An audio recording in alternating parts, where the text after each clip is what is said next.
Hey guys, welcome to Digit.in, and this is a trip down memory lane because these are the point and click Polaroid cameras with of course the twist of being modern. So they have an on and off button out here and the ability to charge it via USB at the back and a viewfinder on the other side out here, and they come in a bunch of colors.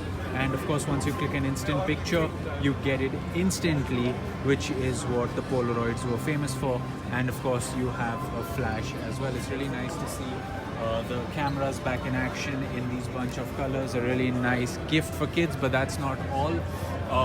The company has brought with it a bunch of different types of filters out here. So you have the films which have these variety of colors. If you want, you also have the black and white one out here.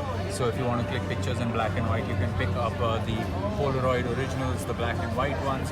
You also have these ones that come in color, SX70 as it's called, which gives a kind of a slightly different color grading to it. And of course you have the original ones which give you of course the films in different colors as well. So it's really nice. It's kind of a novelty gift, throwback to the good old days of a Polaroid camera, and I think they look really cool. That was a quick look at the Polaroid cameras making a comeback at CES 2018, and for more from the world of technology you should stay tuned to Digit.in.